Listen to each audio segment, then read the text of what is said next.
Hello, everyone, and welcome to Movie Goodness, where we examine life through cinema here on the KB Radio Network. I am your host, Kevin Reid, and let's set the stage. Let's hop into the DeLorean, go back 40 years to August the 8th, 1996, and knock on the door of a young 7-year-old Kevin Reid.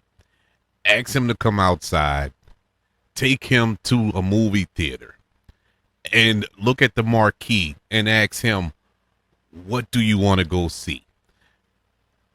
100% 7-year-old Kevin Reid will look at that marquee and see everything that was released that day and point directly to the Transformers, the movie, animated movie, I might add, and walk into that theater, because that's exactly what happened 40 years ago today. 40 years ago, 7-year-old Kevin Reid begged and pleaded with his father to go take him to the movies to go see the Transformers film. And oddly enough, and I didn't realize this until this year, until I was looking at the release date of this film. Or at least I'm not going to say I didn't realize, but I didn't recall. I don't remember this happening, but apparently it did happen. I begged my dad to go and, come and bring me to the theater to see this. And like a good father that he was, God rest his soul, he took me. But the thing is, that was his birthday weekend. His birthday was on the 6th, and this movie came out on the 8th. Instead of celebrating his birthday in adult fashion, he brought his little nappy-head 7-year-old son to go see the Transformers animated movie. And that's just a testament to how awesome of a father he was. But we went and sat in this theater, and my mind was blown away. Not by the quality and deep storytelling of it, but the mere fact that there was a movie of a television show that I watched every single day. And see, this is during the era of the G.I. Joes, the He-Mans, and the Transformers, the Saturday morning cartoons, the afternoon cartoons that helped rear up so many kids in my generation. And that's why I always say it's so sad that our children in this current generation did not have the joy of what we had growing up. And it really sucks. I hate that my kids in particular didn't have those shows. They didn't have those experiences, whereas they had to, well, at least their imaginations were challenged, getting the toys, watching the shows and going get the toys and extending what you just saw on television and things of that nature. That was so much fun. And it helped build upon your imagination, to build upon your creativity as a kid, When I think of, like, when I did write, because I don't write anymore. I need to get back into writing. But when I was writing stories and short stories, I kind of transferred back to that era, where my mind was at its peak of creativity. And that was pretty much birthed from watching this era of television with all of these shows. And Transformers is one of those shows that really, really challenged it, because when it came to this film that came out 40 years ago, it took your childhood, put it in his hand, and took the other hand and just smashed it. I mean, it just destroyed everybody's childhood. I mean, destroyed our childhood with the death of Optimus Prime. And in case you getting upset right now because I spoiled that movie, 40 years ago. Get over it. It's been 40 years. but nobody knew this. If in this day and era, that would have been spoiled in the first trailer. That would have been spoiled in pre-production or something like that, or a set photo. Somebody would have spoiled it with the internet and all that good stuff. But back then, we didn't know what to expect. And not only did he die in the movie, he died in the first, 5-10 minutes of the film. And you're like, I'm ready to go home now. I don't care what happens next at that point, because the star of the film, the star of this franchise, is gone like that. And it was traumatizing. It really was traumatizing. I think it kind of damaged the franchise after that. I mean, Transformers is still going on today, but it really kind of put a little damper around that time. People stopped watching it, or kids stopped watching it, because they were that upset. And it was no disrespect to Hot Rod, or Rodimus Prime as he came to be by the end of this film. It was just Optimus. We grew a fondness for Optimus. That was our guy. Everybody loved Optimus Prime. With Peter Collins' just felonious voice, echoing Optimus Prime's voice. It was traumatizing, man. It's still to this day. It's hard. It was hard to watch. For the rewatch for this show, it was hard to watch it. Because my mind went back. I reverted back to 7-year-old Kevin, and it really hurt. It hurt. And the same thing with other films around that time that was traumatizing to childhood. The movie was just in my head and it popped right out of my head instantly. That just goes to show you that I am officially old. But it was another film that came out around that time. It was the one with the horse. It was a fantasy film with the horse in the quicksand, and it drowned in the quicksand, or was buried in the quicksand, I should say. Oh, what was that movie? Was it the Never-Ending Story? It could have been a Never-Ending Story. But anyways, that was traumatizing. You're not supposed to watch it as a kid, but it was a kid's film, but it was that impactful. And speaking of quicksand, just go off on another tangent for a second. You remember in the 80s with all of these fantasy films, or films in general, how quicksand was so prevalent, how quicksand was kind of a worrisome thing. I used to worry about quicksand when I got older. I'm like, man, what are we going to do? I was scared to go to a beach, anywhere where there was sand, because I didn't know where the quicksand portion of it was. It was so prominent in the 80s. Quicksand was a thing. But I don't know what happened with that. You don't see quicksand in movies no more. But anyway, moving on. Transformers the movie. This, of course, was based off of the TV show. This story in particular was set in 2005, in the far future, in 1986 of 2005, 20 years after the show's second season. And the plot follows the Autobots, robots, who are hunted by Unicron, who was a planet-sized transformer. And the film, the voice talents in this film was phenomenal. A mishmash of actors and actresses that you wouldn't think would be a part of a Transformers franchise. But you had Eric Idle, you had Judge Nielsen, and at that time, the only thing I knew from Judge Nielsen, it was The Breakfast Club. But he was the voice of Rodimus, or Hot Rod on Rodimus Prime. Leonard Nimoy, who we all know as Spock. You had Casey Kasem, who was a very famous radio DJ back in the day. Robert Stack from Unsolved Mysteries fame. And of course, you had Peter Cullen and Frank Walker, who voiced those same characters in the show, Optimus Prime and Megatron, respectively. And the biggest star, or the biggest name a part of this was Orson Welles. Orson Welles, the man who gave us Citizen Kane. He was a voice. And not only a voice, but the voice of Unicron.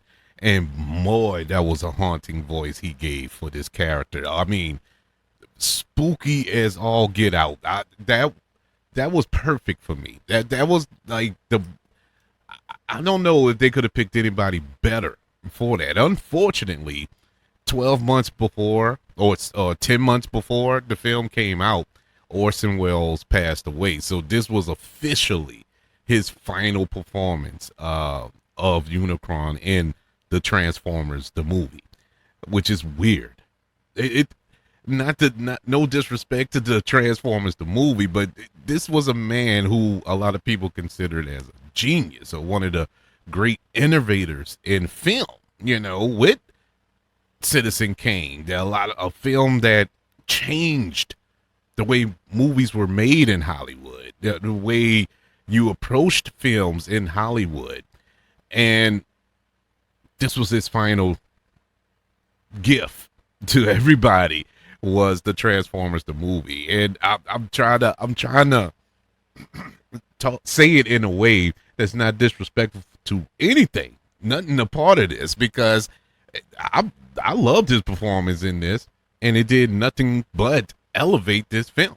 And so I think you need to put some respect on this performance of Unicron as the one thing that he left behind for us to remember, especially us of a certain age, because I mean, the target audience here who was watching this film in 1986 didn't know what a Citizen Kane was, didn't know what a Rosebud was, and so we just knew the voice. But as you got older and knew who Orson Welles was, you were like, wow, that was him. Same thing with Leonard Nimoy. I knew of Star Trek and everything, but I didn't know Leonard Nimoy had portrayed Spock at that time. And so when I found out that was him, I was like, man, it kind of just puts a little more gravitas to the film. But the true star of this movie was the soundtrack. This had the most rocking, heavy metal, mid-'80s soundtrack of any film I have ever watched.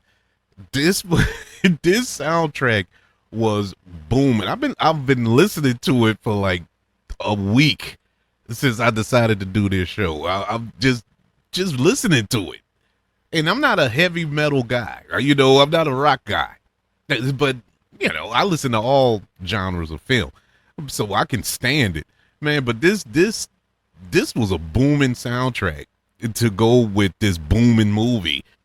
And thinking back, which is a no-brainer in the grand scheme of it all, thinking back, it's like, of course you'll have a heavy metal soundtrack to a film that has heavy metal robots, So it all made sense. But y'all know me, I'm slow. It takes a while for things to register for me to get it.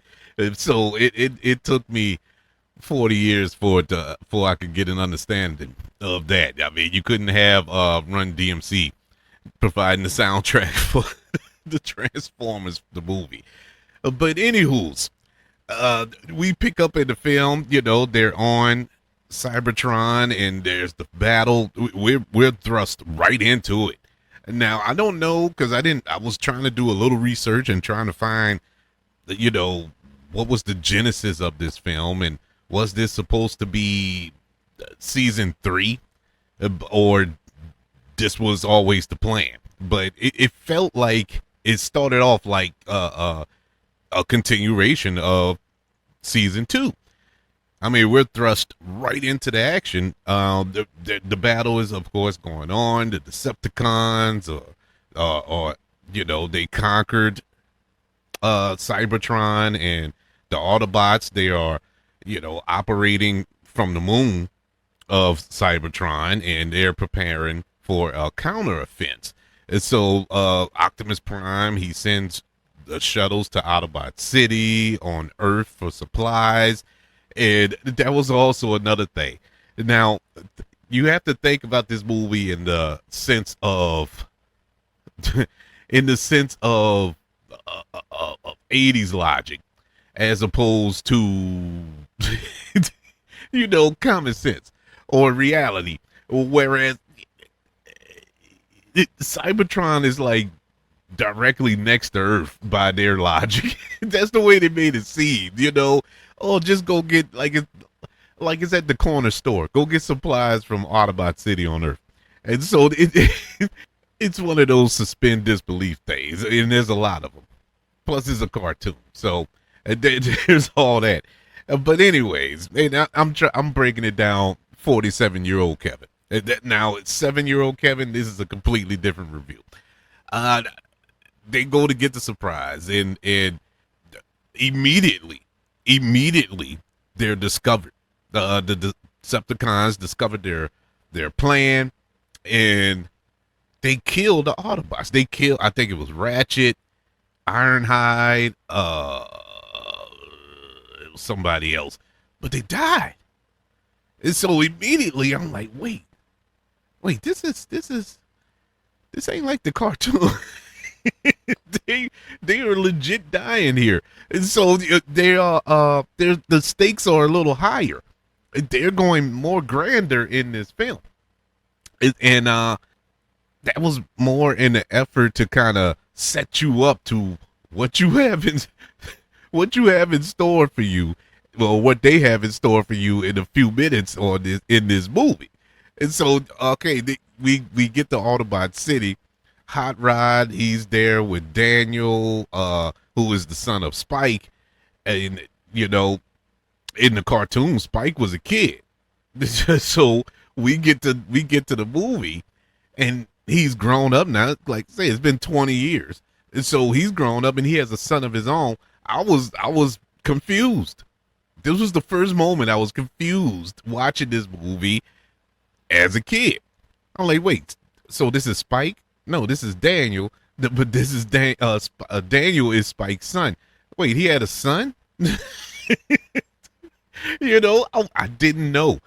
Like I said, we didn't have internet back then. We didn't have tea leaves and all this other stuff to kind of explain the story before you got to the theater. You had to just run with it. And so, all right, we get it. We get this kind of scene where it's explained a little bit, but my adrenaline was picking up around this time, and I really wasn't paying attention, just to be honest and fair. And so Hot Rod, he sees the Decepticons and attacks, and the Decepticons, they all leap into battle. Optimus arrives with reinforcements and engage Megatron in combat. Both of them are mortally wounded, and this forced the Decepticons to retreat into I forgot where they went, but anyways, we get to the scene.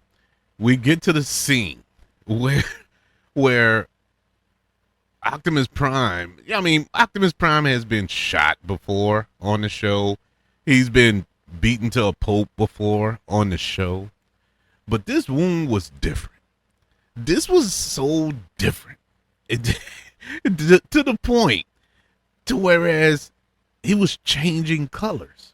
His colors were starting to fade. The paint was starting to fade on that 18-wheeler. And you wonder what's his problem? Won't he get up? He's laying on a table and everybody's freaking out. What is happening right now?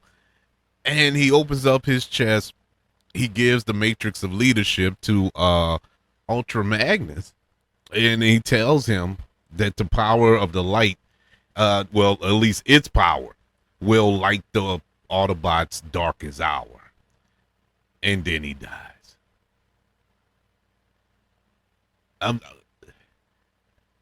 Every kid that was in the theater cried. Every kid cried. I remember that so fondly, like it was yesterday. It was traumatizing to us, man. I I don't recall crying. I'm gonna be 100% honest. I don't recall crying. I could have, but I don't think I did. And the reason I didn't, I think because my dad was sitting there, and so I didn't want to cry in front of my dad. But trust me, I was hurt. What was definitely hurt. That I can guarantee. Now I probably did shed a tear or two. I think I was more confused than anything. I think that's probably why I didn't cry. But I was so confused because I'm like, wait, this doesn't happen in movies. You don't kill the hero.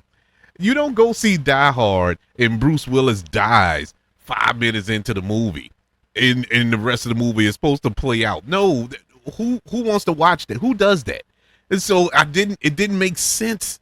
It did not make sense to me. I was trying to wrap my head around what was going on. No, I didn't cry, but I remember everybody else crying. But it definitely hurt because I was a big Transformers fan. I'm at the time I had all the toys, well, not all of them, but I definitely had the Optimus Prime toy with the trailer that turned into the base. I had all that. I was all in with Optimus, and I just could not believe it. I refused to believe it. So as the rest of the movie played out, it took me a while to get my bearings together. It didn't happen. Honestly, didn't happen until the reveal of Ultron. Unicron, not Ultron. That's a completely different franchise. Unicron. And Unicron had found Megatron floating in space. And Megatron was floating in space because Starscream, who was like the punching bag of Megatron throughout the TV show, finally stood up and grew a pair. And stood up to Megatron, who was also wounded mortally in that battle with Optimus Prime. He threw him off the plane. He declared a mutiny, I guess you could say, and threw him off of the ship that they were on, and he was left dying in space, drifting.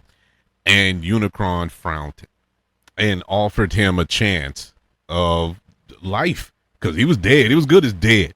And Unicron, in exchange, wanted his service, wanted him to serve him. And Megatron is like, fine, no problem.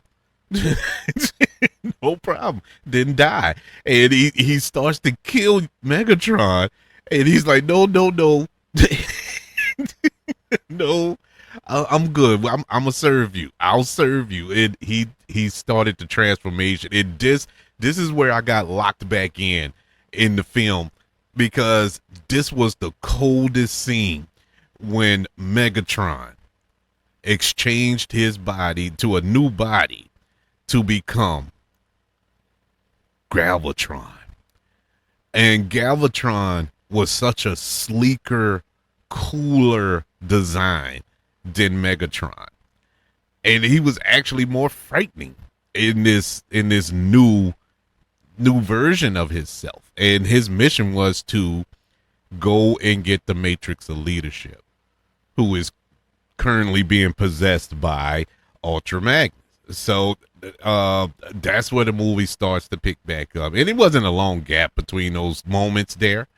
But it was, and when you think about it now, like I felt this way when I rewatched it a few days ago. I said, okay, this is really good storytelling here. I didn't appreciate it back then because I didn't care. I just wanted to see robots fighting, you know.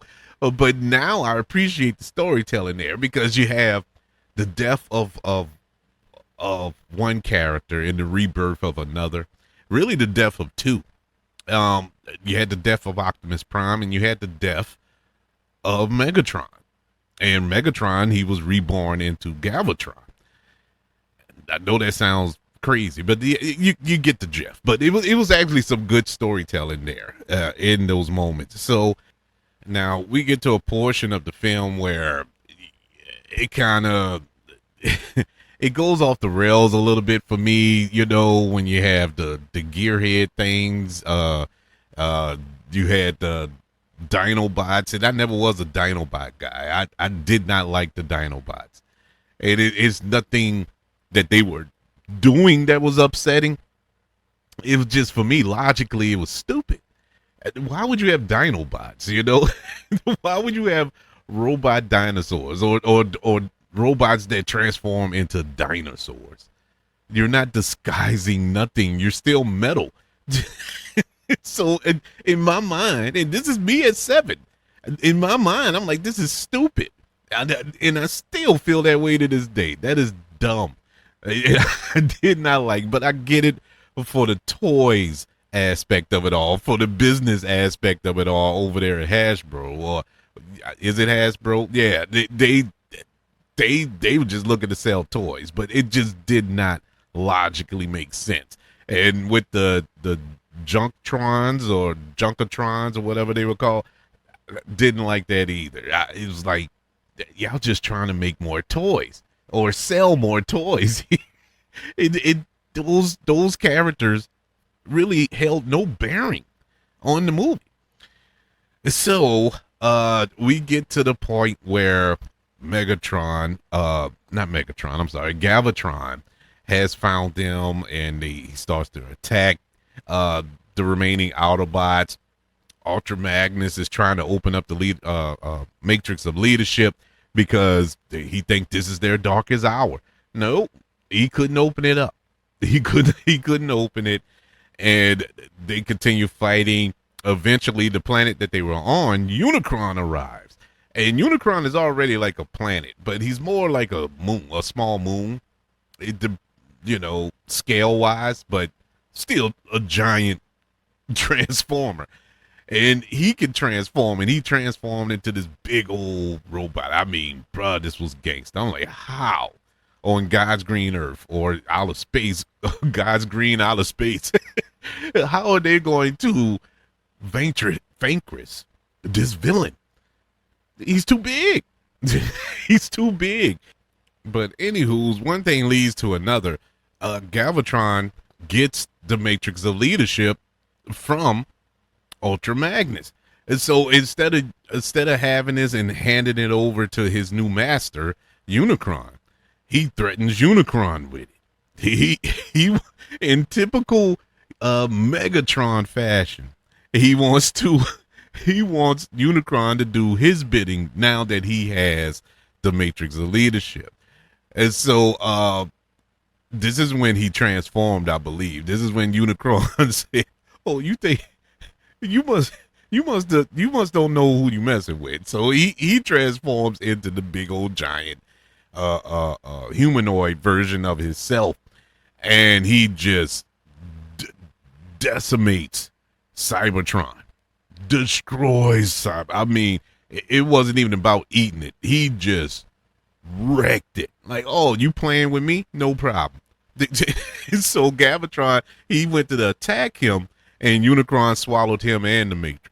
And so the Autobots, they arrive, and they continue to battle with the Decepticons, and the other one, the Junkatrons or whatever, and the Dinobots are trying to defend Cybertron. And you have Hot Rod's ship is damaged, and he and his group of Autobots, they crash into Unicron's eye. They go through his eye, and now they're inside of Unicron. And Daniel is there as well, who he's there to save his father, along with the other Autobots who were there and trying to survive the digestive system of Unicron. And the group, they managed to help him out. And so Galvatron, he attempts to ally himself with Hot Rod, but Unicron forces him to attack Hot Rod and almost kill him. But he recovers and activates the Matrix. And this was the peak moment of the Transformers the movie. When Hot Rod rolled over, got that Matrix, and began to open it up, and he just opened it because everybody throughout the film, this was, like I said, perfect, perfect setup throughout this movie. That's why it took a while. You had to grow old to appreciate the storytelling elements that they used in this film. Throughout the film, they set it up to whereas Ultra Magnus tried to open it, he couldn't. Um, Galvatron tried to open it, he couldn't. Unicron is seeking it so much. They put so much emphasis on this matrix of leadership, and nobody could crack it. And to have Hot Rod just open it with ease because he is the true leader. He is the one that the matrix of leadership chose to lead the Autobots into the future. And he opened that thing and became Rodimus Prime, the new Autobot leader at that moment, was phenomenal. He easily beat a Galvatron. He just tossed him through Unicron like he was a little crumbled up piece of paper he threw into the trash, and then he used the Matrix power to destroy Unicron. And then they escaped with the other Autobots as Unicron exploded. Blew them up, and Decepticons, they all retreat like they normally do. And this was like just epic. It was an epic conclusion to this war.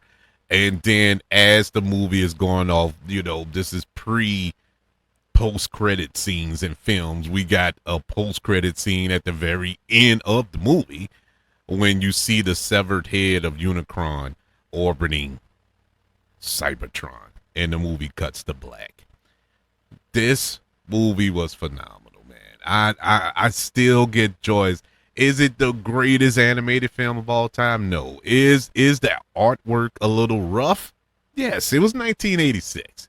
This is before Pixar and DreamWorks and Illumination. You weren't going to get top quality animation. But if you appreciate the style of the 80s animation and the style of the animated series that came out around that era, this is a perfect representation of that. This was such a joy to watch over again.